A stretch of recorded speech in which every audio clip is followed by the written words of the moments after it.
नमस्कार. एक मुलाखत ह्या कार्यक्रमात तुमचं सगळ्यांचं स्वागत. रुजतो रुजायचे तर मर्जीत आपल्या तो, रुजतो रुजायचे तर मर्जीत आपल्या तो, निवडुंग पावसाचे उपकार घेत नाही. अल्प कालावधीत पूर्ण मराठी गझल क्षेत्रात गाजत असलेलं नाव, पूर्ण गोव्यातच नव्हे तर महाराष्ट्र कर्नाटकात गाजत असलेलं नाव म्हणजे कवी दत्तप्रसाद जोग. विषयाची विविधता, आशयाची सखोलता, प्रसंगी थेट प्रहार करणारे व तसंच कविमय असणारं मन असे आपले कवी म्हणजे दत्तप्रसाद जोग आज आमच्यामध्ये आहेत. त्यांचं मी स्वागत करते. प्रसादजी, स्वागत आपलं. नमस्कार. सगळ्यांना आपण गझलकार म्हणून सगळ्यांना माहीत आहे. तुमची थोडीशी तुम्ही आणि तुमचा परिचय द्यावा सगळ्यांना. मी दत्तप्रसाद जोग वाळपई सत्तरी इथला रहिवासी आहे आणि कृषी खात्यामध्ये, गोव्याच्या कृषी खात्यामध्ये मी कृषी सहाय्यक या पदावर गेली 15 वर्षे कार्यरत आहे. आणि हे करत असताना मागची जवळजवळ 8 ते 9 वर्ष मराठी कविता, लयबद्ध कविता आणि गझल हा माझा छंद आहे. आणि त्यात अजून एक भर पडलेली आहे, ते म्हणजे गीत रामायण. हे पण माझं अगदी लहानपणापासूनचं आकर्षण होतं. त्यामुळे आता गीत रामायणाचा पुढे हिंदी अनुवाद केल्यानंतर त्यावरचं काम असं सुरू असतं. आणि छंदोबद्ध कविता, गझल याविषयी जास्तीत जास्त शिकत राहणं, मला जे माहिती आहे ते इतर नवोदित कवींना सांगणं वगैरे, असं सगळं हे मला खूप आवडतं. आणि या क्षेत्रातही मुसाफिरी सुरू आहे. मग घरातले संस्कार कविता लिहिण्यासाठी म्हणजे कसे झाले, म्हणजे कुठून हा प्रवाह कुठून आला? हा प्रवाह साधारण असा माझ्या वडिलांमुळे. माझे वडील कैलासवासी दत्तात्रय बुवा जोग हे कीर्तनकार होते आणि त्यांना सगळ्या संसाराच्या रहाटगाडग्यामध्ये कीर्तनकला जास्त पुढे विकसित नाही करता आली, पण बऱ्यापैकी त्यांनी अनेक कार्यक्रम कीर्तनाचे केलेले आहेत. त्यांना भजनाचा छंद होता, स्वतः चांगले कवी होते. त्यामुळे वृत्तबद्ध कविता किंवा लयबद्ध कविता जी आपण म्हणतो, ज्याच्यामध्ये साक्या, दिंड्या असं, त्यांना संगीत नाटकाचाही फार चांगला छंद होता. अनेक चांगल्या नाटकांचं दिग्दर्शन त्यांनी केलेलं आहे. त्यामुळे लहानपणापासून मग त्याच्यामध्येच सगळं म्हणजे मराठी संगीत विश्व जे आहे त्याच्यामध्ये भावगीत म्हणा, नाट्यगीत म्हणा, मराठी कविता म्हणा, हे सगळं असं संमिश्र विश्व आहे. त्यात पौरोहित्याचा व्यवसाय, त्यामुळे छंद, लय, श्लोक, सुभाषिते असा तो प्रवास होता. हे सगळे संस्कार लहानपणापासून मीच नव्हे, माझ्या सगळ्या भावंडावरही आमच्यावर समान झालेले आहेत. त्यामुळे लहानपणापासून मी याच संस्कारात वाढलो. त्यामुळे माझ्या वडिलांकडून ते मला हे असं असतं, हे असं, त्याचा अर्थ उलगडून सांगणं, गीत रामायणातील गाणी, गदी माडगुळकरांची गाणी, 1 आणि 2 असं मी सांगता येणार नाही, सगळ्या प्रकारची गाणी, कविता वडिलांना जेवढं आवडायचं तेवढं त्यांनी आम्हाला संस्कार रूपाने दिलेलं आहे. म्हणजे बरोबर आहे. संगीत म्हणजे 150 वर्षांची परंपरा असलेलं मराठी संगीत, एक सशक्त प्रवाह, वेगवेगळं.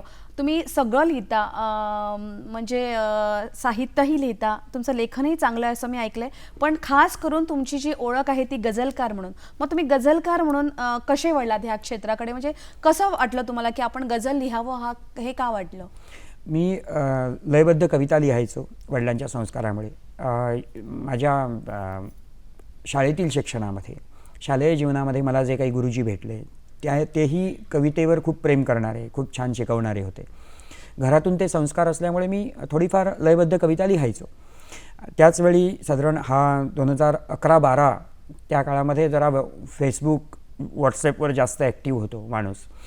सो त्या काळामध्ये मला अनेक गझलकार महाराष्ट्रातले कवी यांचा संपर्क घडला. आणि त्यामध्येच माझे गुरुजी, म्हणजे आता त्यानंतर मी त्यांच्याकडे शिकायला लागलो, ज्येष्ठ गझलकार प्रशांत वैद्य, हे असे फेसबुक आणि व्हॉट्सॲपच्या माध्यमातून संपर्कात आले. आणि त्यांनी मला खूपशा गोष्टी उलगडून सांगितल्या, ज्या मला गोव्यामध्ये मला मिळत नव्हत्या, मार्गदर्शन म्हणून, की नक्की हे कसं शिकायचं.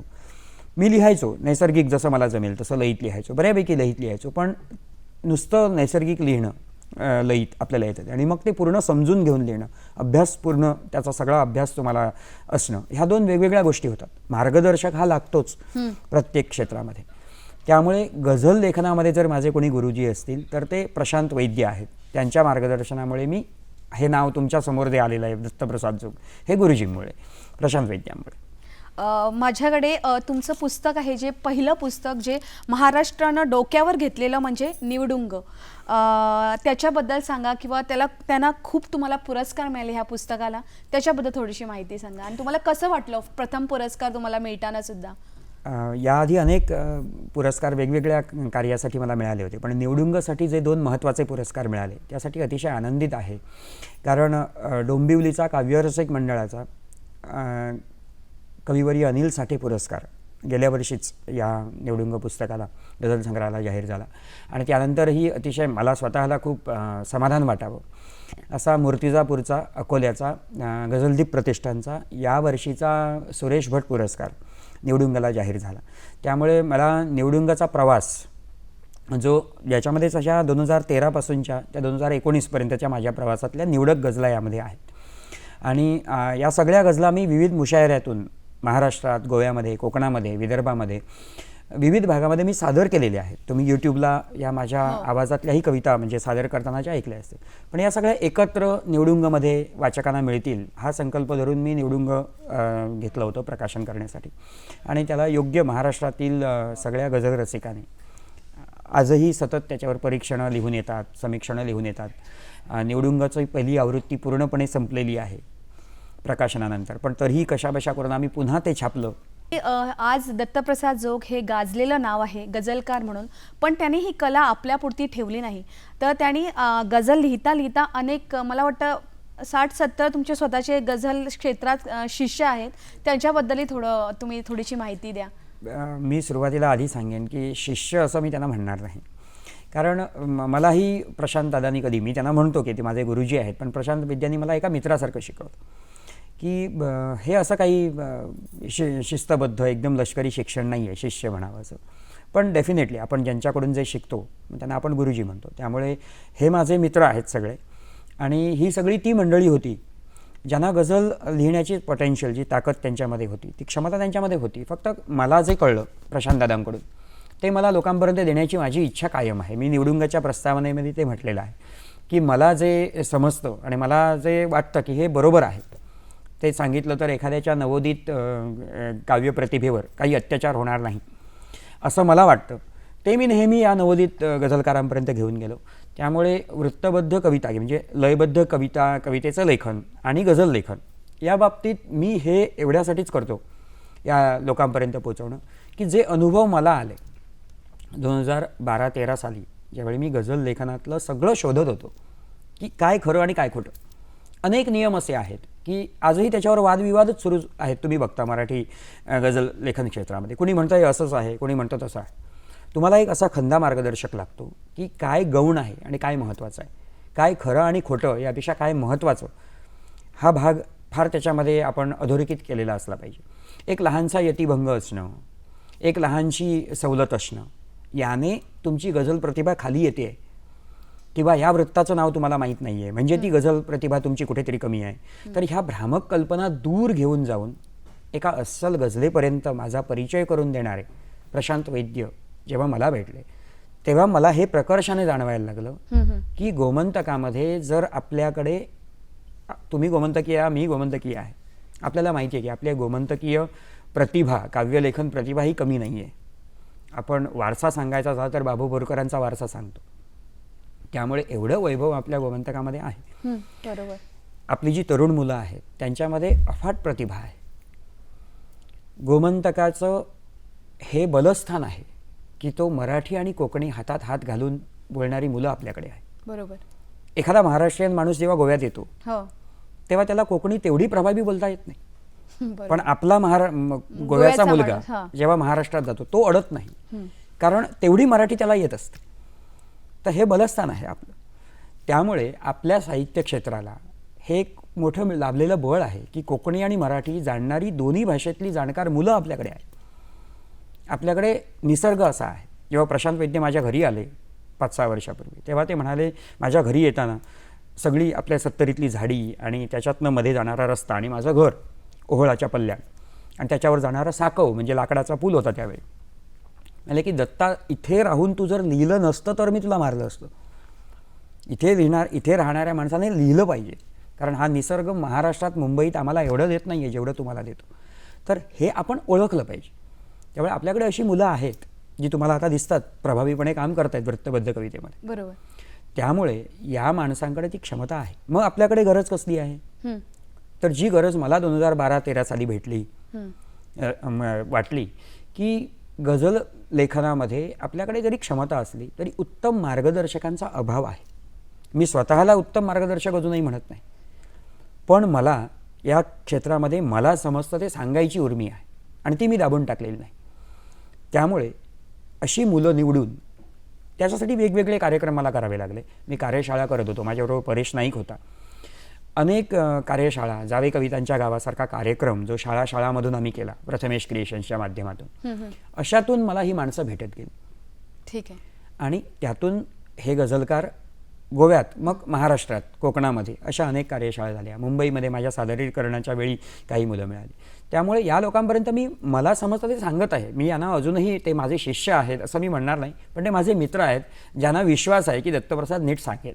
पुरा नाट्य संगीत संग्रह सगळ्यांना सांगण्यास मला खूप आनंद वाटतो की हे सगळ्यात प्रथम नाट्यसंगीत संग्रह आहे गोव्यातलं. 3 जी संगीत नाटकं तयार झाली गोव्यामध्ये, त्याच्यासाठी त्यांची गाणी लिहावी हे माझ्यापर्यंत जो प्रस्ताव आला, त्यामुळे मी गाणी लिहून त्यावेळी दिलेली आहे.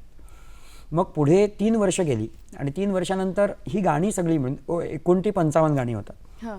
त्यामुळे असं वाटलं की चला, मला मनोज गणपुले वगैरे म्हणाले की तू याचं पुस्तक का नाही करत. वा. त्यामुळे यातलं पहिलंच जे नाटक होतं ते संगीत कृष्णदेवराय, त्याचं संगीत मनोज गणपुलेंनी दिलं होतं. आणि त्यानंतर जी सलग 2 नाटकं माझ्याकडे आली गाणी लिहिण्यासाठी, सगळी 3ही गोव्याचीच नाटकं होती. त्याच्यामध्ये दुसरं होतं संत कबीर आणि तिसरं अंधयुग, जे धर्मवीर भारतींच्या हिंदी अंधयुगचा मराठी अनुवाद आहे.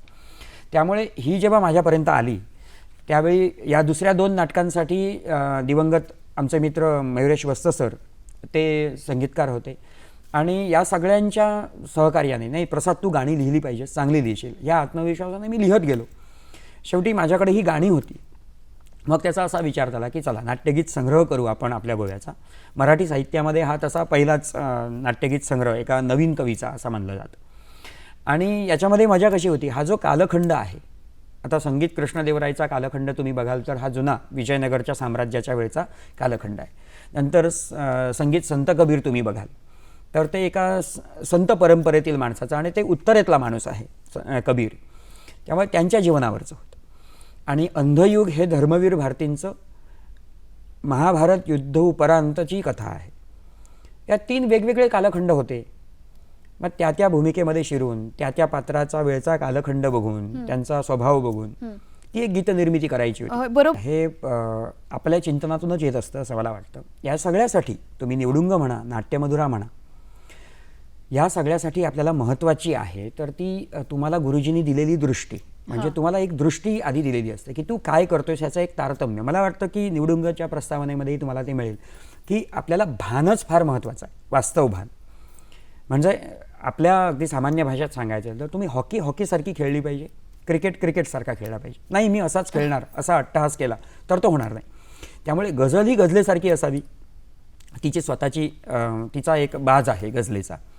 तर नाट्यगीत हे कसं असावं, मला प्रसाद सावकारांचेही शब्द आठवतात, या पुस्तकातही ते आहे की ते म्हणतात की नाट्यगीत हे त्या बाजात एक विशिष्ट पद्धत आहे, त्याच्यातच ते खुलून दिसतं. उत्तम भावगीत असेल पण ते नाट्यगीत होणार नाही मग. त्यामुळे नाट्यगीताला स्वतःचा असा एक बाज आहे, त्यामुळे ते आधी सांभाळलं पाहिजे. ते फार ती जबाबदारी आहे, ते सांभाळलं पाहिजे. दुसरं, नाट्यगीत हे त्या कथानकाचा अविभाज्य भाग वाटलं पाहिजे. तुम्हाला माहीत असेल की सावकार सरांनी सांगितलेल्या या गोष्टी आहेत की आधी नाटक लिहून पूर्ण झालं आणि त्याच्यात विविध प्रसंगी गाणी आपण घातली, असं होत नसे. त्याला संगीत नाटक म्हणत नसत. मग संगीत नाटक म्हणजे काय, तर नाट्यसंगीत संवादाचं रूप घेऊन येत असे. तुम्ही जर सौभद्र बघितलं, शाकुंतल बघितलं तर ती प्रसंगावर घातलेली गाणी नाही आहेत. गाणी जास्त, थोडंसं भाषण, त्याला संगीत नाटक आपल्या परंपरेमध्ये म्हटलं जायचं.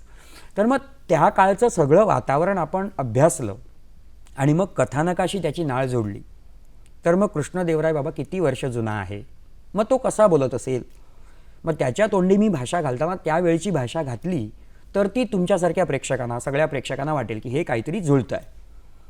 आणि मी कृष्णदेवरायाच्या तोंडी जर आमची तुमची आत्ताची मराठी घेऊन बोलायला लागलो बरोबर. तर ते कसं वाटेल, ते भावगीत वाटेल. त्यामुळे हे तारतम्य भान जो गीतकार जो प्रकार हाताळतो आहे त्याला ते जरुरी आहे सांभाळणं. ती गरज आहे त्या लेखनाची. आणि त्याच्यामध्ये काही कृत्रिमता नाही, ते तुमचं भान आहे. लोक म्हणतात की हे सगळं कृत्रिम करावं लागतं, नैसर्गिक जसं येतो तसं लिहायला लागलो तर मग माडगुळकरांनी 5-5 मिनिटात लावणी कशी लिहून दिली असती. ते काय लावणी लिहिण्यासाठी त्या पिक्चरमध्ये काम करत नाही आहेत. बरोबर. पण जे तुमच्यापर्यंत लिहिण्यासाठी विनंती येते त्या भूमिकेमध्ये तुम्हाला शिरावं लागतं. त्यामुळे परकाया प्रवेश ही याच्या मागची गुरुकिल्ली आहे. आणि तो परकाया प्रवेश जर कवीला जमत असेल तर ती वेदना ती तिसऱ्या माणसाची असो, तो स्वभाव असो तिसऱ्या माणसाचा, तो आपल्या कवितेत तो उभा करतो. हे त्याच्या मागचं रहस्य आहे. आणि तुमचा हा जन्म जो तुम्ही गीत रामायण अनुवाद केलात गदी माडगुळकरांचं हिंदीमध्ये, हे सगळ्यात मोठं अभिमानाचं गोव्यासाठी तरी मोठं कार्य आहे. त्याची म्हणजे प्रेरणा कशी तुम्हाला काय आली? 1990 पासून गीत रामायणाचे संस्कार आमच्या घरात वडिलांनी आमच्यावर केले. त्यावेळी कॅसेटमध्ये गीत रामायण यायचं. हो. आणि ते आम्ही ऐकायचो सगळं. मग तिथे ते जवळ बसून, तेव्हा लहान होते, त्यावेळी सांगायचे की आता हे असं आहे. आणि माडगुळकरांची भाषा शैली किंवा सुधीर फडक्यांचा जी जाण आहे तो शब्द उच्चारण्याची, हे संस्कार तिथून आलेले आहे. त्यामुळे गीत रामायण हे अगदी लहानपणापासूनचं आमच्या घरातलं एक मोठं आकर्षण केंद्र, एक मोठं श्रद्धास्थान होतं. माझ्याच नाही, गोव्यातल्या अनेक घरामध्ये मी तुम्हाला सांगतो की गीत रामायण किंवा मराठी माणसामध्ये गीत रामायण हे पूजलं जातं माडगुळकरांचं. ते पूजनीयच आहे. त्यामुळे लहानपणापासून असं वाटायचं की नाही, याचं काहीतरी म्हणजे हे जर हिंदीत आलं तर कसं होईल. पण हिंदी भाषेवर माझं त्या काळी तेवढं काही प्रभुत्व नव्हतं. मग जेव्हा तुम्ही एखाद्या प्रांतात जाता तेव्हा ती भाषा शिकून घेणं हे तुम्हाला म्हणजे क्रमप्राप्त असतं. त्यामुळे कर्मधर्म संयोगाने मी 2001 सालापासून गुजरातमध्ये एक जवळजवळ 2 वर्ष वास्तव्यासाठी होतो. मी शिक्षक होतो गुजरातमध्ये. त्यामुळे तिथे आता गुजराती ही भाषा मराठी आणि हिंदीचं जणू मिक्सचर असल्यासारखी ती आहे. त्यामुळे जेव्हा मी सुरुवातीला गेलो आणि गुजराती माझ्यासाठी थोडं कठीण होतं, तेव्हा माझ्यासाठी जवळची भाषा हिंदीच होती. आणि गुजराती सगळ्या लोकांना हिंदी छान समजतं, ते तुमच्याशी छान हिंदी बोलतात. त्यामुळे माझ्यासाठी तिथे काही दिवस 6 महिने हिंदीच होती. पुढे मी गुजराती आत्मसात केली, पण हिंदी माझ्यासाठी तिथे तारणहार होती. त्यामुळे हिंदी भाषेमध्येच माझं छान तिथे सगळ्या स्टाफशी मैत्री झाली होती. आणि एक इन्सिडेंट असा घडला की गावामध्ये एकदा भरपूर पाऊस आल्यामुळे पूर आला होता. आणि आमची शाळा म्हणजे जिथे मी शिकवायचो ते कॉलेज आणि आमचे सगळ्यांचे राहायची जो गाव होता त्याच्यामध्ये एक तलाव होता, तो फुटला.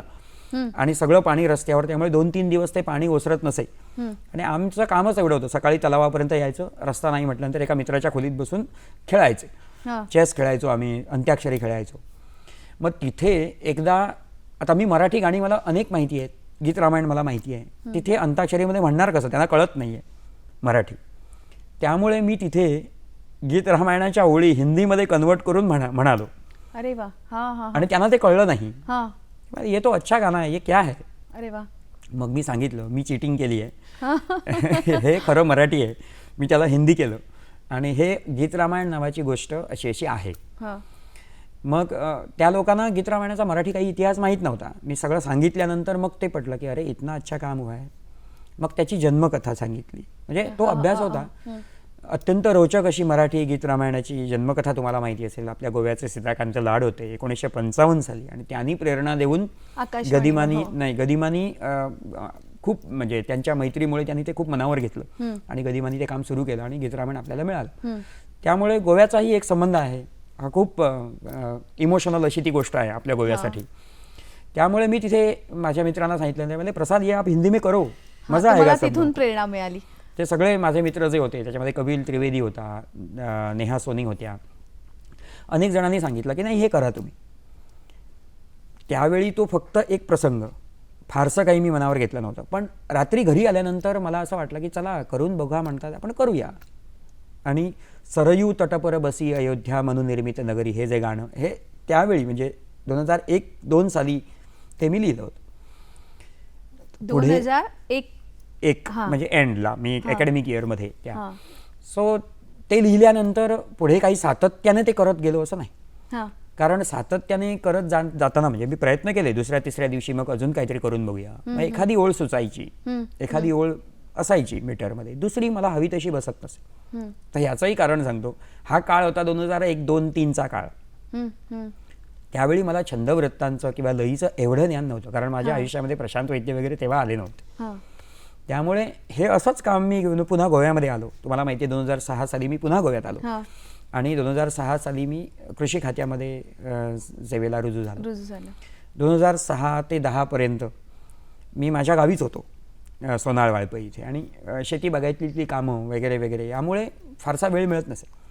पण 2010 साली मी डिचोली या तुमच्या गावामध्ये मी राहण्यासाठी आलो आणि तिथे मला भरपूर वेळ मिळायला लागला. आणि 2010 सालापासून अगदी जोरदार गीत रामायणाचं काम सुरू झालं. आज 2021 आहे, 11 वर्ष झालेली आहे तिथेच. ही 56 गाणी तिथे मग मुद्दाम अभ्यासपूर्ण, म्हणजे लयीचं ज्ञान आल्यानंतर, छंदवृत्तांचं ज्ञान आल्यानंतर मग मराठी कुठल्या लयीमध्ये लिहिलेलं आहे माडगुळकर सरांनी, ते हिंदीमध्ये तसंच्या तसं त्याच लयीमध्ये आलं पाहिजे. याच्यासाठी अगदी सिरियसली प्रयत्न. ते 1-2 गाण्यांचं फारसं कुणाला माहीत नव्हतं. पण मग पहिला सल्ला मी माझ्या वडिलांचा घेतला की गीत रामायण मी हिंदीत आणण्याचा प्रयत्न करतो, तर मग काय काय मी विचार केले पाहिजेत असं. मग मी जे काय लिहिलं ते वडील तपासायचे. त्यांना ज्ञान होतं. हो, ते हिंदीचे चांगले जाणकार होते, मराठीचे आणि गीत रामायणाचे तर फार चांगले जाणकार होते. त्यामुळे बघायचे, छान लिहिलं आहेस पण एक सांभाळ म्हणायचं, हे माडगुळकरांचं काम आहे, त्यामुळे त्याचा दर्जा खाली झाला तर मी पहिला माणूस असेन तुला शिव्या घालणार. त्यामुळे हा एक वचक होता आणि ती जबाबदारीची जाणीव होती. त्यामुळे मग 2012-13 पासून मी सखोल अभ्यासाला सुरुवात केली. मग हिंदी असे काही शब्द असतात जे ते ग्रामीण शब्द आहेत आणि ते आले पाहिजेत गीत रामायणात. ते नसले आणि त्याच्यासाठी तुम्ही पंडिती लेवलने शब्द आणलेत तर ते एकतर मीटरसाठी चांगले नाही आहेत, म्हणजे ते लईसाठी चांगले नाहीत. दुसरं, आता सावळा ग रामचंद्र माझ्या मांडीवर नाहतो हे म्हणताना गदिमा किती आपले साधे सोपे झालेले आहेत. मग याचं तुम्ही अनुवाद करतानाही तितके साधे सोपे वाटले पाहिजे, नाहीतर ते कृत्रिम वाटेल. त्यामुळे मला हिंदी शब्द सामर्थ्य वाढवण्याची गरज होती. त्यावेळी अरुणोदय भाटकर हे ज्येष्ठ गझल अभ्यासक पण तरुण मुलांना स्वतः मदत करणारे, त्यांनी विनाशुल्क मला फार मोठे ग्रंथ हिंदीचे अभ्यासासाठी, म्हणजे थिसारस म्हणतो आपण त्याला, ग्रंथ इन द सेन्स डिक्शनरीज त्यांनी पाठवल्या. वेळोवेळी माणसं भेटत गेली आणि हिंदी गीत रामायण 2015-16 पासून अगदी जोरदार म्हणजे पूर्णत्वाला आलं. आणि हा झाला लेखनाचा प्रवास. म्हणजे लेखन पूर्ण झाल्यानंतर माडगुळकर कुटुंबाने फार चांगले आशीर्वाद त्याच्यासाठी दिले. तुम्ही त्यांच्याकडूनही त्याचे आशीर्वाद घेतले. हो, कारण म्हणजे तो अनुभव कसा होता तुम्ही जेव्हा माडगुळकरांना भेटला, त्यांच्या फॅमिलीला, आणि एवढं मोठं कार्य आणि त्यांचा आशीर्वाद, म्हणजे खरंच दुग्ध शर्कराज असं योग. तुम्हाला कसं वाटलं? एकतर लेखन कार्य पूर्ण होत होतं आणि कुठेतरी इच्छा होती की भारत सरकारद्वारा मराठी गीत रामायण 1955 साली प्रकाशित झालं आणि ते वर्ष जे येत होतं पुढे 2018-19च्या दरम्यान, हे गदिमांचं जन्मशताब्दी वर्ष होतं. त्यामुळे मनात असं वाटायचं की भारत सरकारने जर हे पुस्तक प्रकाशित केलं हिंदी तर छान होईल. पण मला काही ज्ञान नव्हतं हे कसं काय घेऊन जायचं तिथपर्यंत. आधी माडगुळकर कुटुंबाचा सल्ला मला मिळावा. म्हणजे सुमित्र माडगुळकर हे गदिमांचे नातू, ते चांगले मित्र आहेत माझे, आणि त्यांचे वडील म्हणजे श्रीधर माडगुळकर जे आता स्वर्गवासी आहेत, पण ते त्यावेळी होते 2018-19 साली. त्यांच्याशी थोडी ओळख होती. एका साहित्य संमेलनात 4 वर्ष आधी भेटलो होतो मी त्यांना आणि एकाच खोलीत मी त्यांच्या खोलीत राहिलो होतो. त्यावेळी त्यांना काही ओळी ऐकवल्या होत्या. त्यांनी आशीर्वाद दिलेले मला आठवण होते, फार चांगलं काम करतोयस तू, पुढे जा. पण भेट नव्हती प्रत्यक्ष. मग सुमित्र माडगुळकर यांनी ती भेट घडवून आणली आहे, त्यांच्या वडिलांची, माझी आणि आपली, असं सगळ्या कुटुंबाने मला निमंत्रण दिलं की तुम्ही पुण्यामध्ये या पंचवटीमध्ये गदिमांच्या घरी, आणि तिथे आपण बसून आपण ठरवू की काय करायचं. आणि मी तिथे आधी वाचन केलं गाण्यांचं. माझ्यासाठी तो मला तो फार मोठा पुरस्कार होता माझ्यासाठी, की जिथे तुम्हाला म्हणजे अजूनही आपण कधी गेलो पंचवटीत तर आपण बघू शकतो गदिमांचा तो कोच आहे, निळा कोच. हा मराठी साहित्यामध्ये खूप फेमस कोच आहे. हा कोच कशासाठी म्हणतात तर या निळ्या कोचावर बसून आज आपण जे मराठीत 101 बुगडी माझी सांडली गो पासून ते गीत रामायणापासून 101 जी गाणी ऐकतो, ही त्या कोचावर बसून गदिमांनी बहुतांश लिहिलेली आहे. त्यामुळे गदिमा आणि त्यांचा निळा कोच हे वर्णन तुम्हाला मंतरलेल्या आठवणी या पुस्तकामध्ये श्रीधर माडगुळकरांनी वारंवार केलेलं दिसतं. आणि माझ्यासाठी तो एक फार मोठा धक्का होता जेव्हा त्यांनी मला इथे बैस आणि ऐकव, सगळ्यात मोठा पुरस्कारच होता असं मला वाटतं त्या दिवशी तुम्हाला मिळाला. आणि मला सगळ्या माडगुळकर कुटुंबियांना गीत रामायण ऐकवता आलं, काही निवडक गाणी ऐकवता आली नीट. आणि त्यांनीच म्हणजे श्रीधर सरांनी खूप छान, खूप लयबद्ध आणि आशयघन असा अनुवाद आहे. तुझ्यासाठी जी काही मदत असेल ते माडगुळकर कुटुंब पूर्णपणे करेल ही ग्वाही दिली. आणि मग त्यांनी सरकारसाठी एक पत्र दिलं की हे आमच्याकडून पूर्णपणे याला संमती आहे, पूर्णपणे सगळे हक्क त्याला आहेत, त्याचं तुम्ही प्रकाशित करू शकता किंवा कुठेही प्रकाशनासाठी हक्क आहे. त्यामुळे त्यांचं पत्र मिळाल्यानंतर, त्यांची लिखित परवानगी मिळाल्यानंतर या कार्याला बळ आलं. आणि पुढे अनेक मान्यवरांनी नाही हे चांगलं आहे, भारत सरकारने केलं पाहिजे. प्रोजेक्ट पूर्ण बघितल्यानंतर, पूर्ण हस्तलिखित बघितल्यानंतर मग त्याची स्क्रिप्ट करून एका व्यवस्थित त्यांच्या शिस्त नियमाप्रमाणे भारत सरकारला ते सगळ्या परीक्षणातून ते गेलेलं आहे. आणि पूर्ण परीक्षणातून त्याचं ते भाषाविषयक आणि अन्य सगळ्या पद्धतीने ते तपासण्यात आलं. आणि शेवटी एक दिवस मला ती सुखद बातमी पत्र आलं की गीत रामायण हम लोग हिंदी में इसका रूपांतरण प्रकाशित कर रहे हैं. नंतर भारताचे माहिती आणि प्रसारण मंत्री प्रकाशजी जावडेकर यांनी एक खुली स्टेटमेंट केली आणि त्याच्यामधून पत्रकार परिषदेतून हे भारतभर त्या दिवशी ती बातमी गेली की आम्ही गीत रामायण प्रकाशित करत आहोत. आज हे पुस्तक वेबसाईटवर आहे. गदिमांचं मराठी गीत रामायण आणि हिंदी गीत रामायण दोन्ही वेबसाईटवर आहेत भारत सरकार. पुढे ते तुम्हाला संगीतबद्ध किंवा हां, तोही एक चांगला प्रसंग आयुष्यामध्ये घडून आला. त्यामुळे त्याचं संगीत स्वरूपही आज आहे, म्हणजे अस्तित्वात आहे आणि आपण ते पूर्ण केलेलं आहे. 14 वर्ष जाण्यामागचं कारण म्हणजे गीत रामायणाचा दर्जा सांभाळ, सो ते लेखनामधलं होतं. आणि संगीत त्याचा स्वरूप म्हणजे ऑडिओ स्वरूप गीत रामायणाचं ते सुद्धा एक असा म्हणजे माझ्यासारख्याच्या आयुष्यामध्ये जसं आपले असं माझं दान कसं हे पडदे म्हणतात की माझ्यासारख्याच्या आयुष्यामध्ये हे कसं असं मला वाटतं. हे अनंत आशीर्वाद आहेत तुम्हा सगळ्या रसिकांचे. तर ही माणसं भेटत जाणं सुद्धा फार महत्त्वाचं, योग्य माणूस भेटणं. त्यामुळे श्रीधर काकांनी एकदा फोन केला होता मला. हे सगळं झालं आपलं प्रकाशन करणं वगैरे ठीक आहे पुस्तक. एकदा अचानक त्यांनी फोन केला आणि म्हणाले की हे बघ, पुस्तक लिहून काही गीत रामायण लोकांच्या घरी गेलेलं नाही. पुस्तक लोकांनी आवडून ते खरेदी केलं आहे. पण गीत रामायण कसं गेलं आहे? गाण्याच्या माध्यमातून गेलं आहे आकाशवाणीवरून. आणि ते गेल्यानंतर ते प्रत्येक गाणं अजरामर झालेलं आहे. त्यामुळे तुझं गीत रामायण तू जर असं करशील हिंदी स्वरूप ते, तरच ते लोकांपर्यंत जाईल, नाहीतर ते पुस्तकामध्ये उरेल. आता श्रीधर माडगुळकरांनी एवढं सांगितलं आणि डोक्यामध्ये तो एक किडा फिरायला लागला की हे कसं करायचं.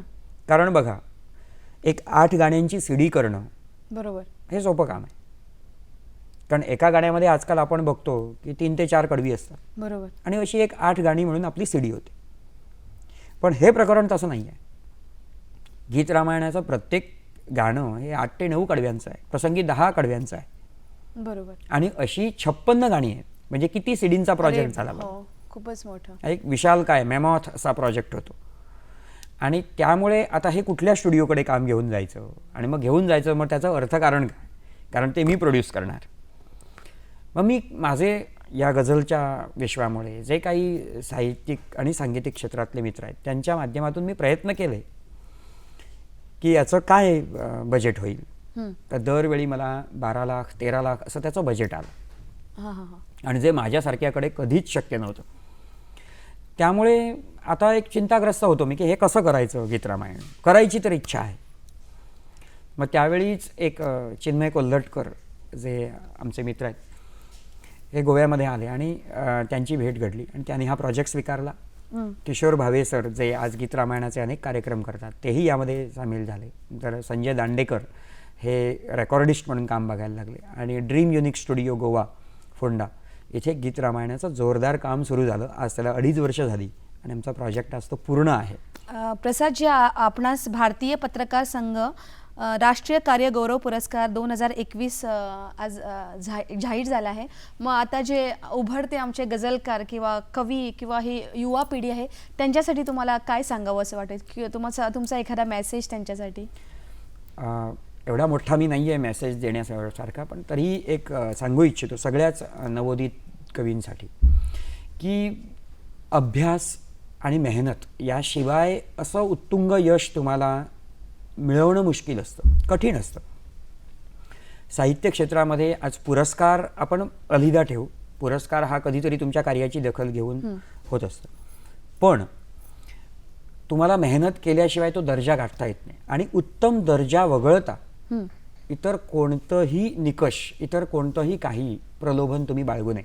जर तुम्हाला आकर्षण वाटावं ते नित्य दर्जाचं वाटावं असं मला वाटतं. आणि तुम्ही दर्जा जर सांभाळलात, त्याच्यासाठी मेहनत केलीत, गोव्यात जे मिळत नाही ते बाहेरून मिळवलं, तर दर्जा वाढेल. दर्जा वाढल्यानंतर हे रसिक हे सगळ्यात मोठी पावती असते, त्यामध्ये तुम्हाला ती पावती देतातच.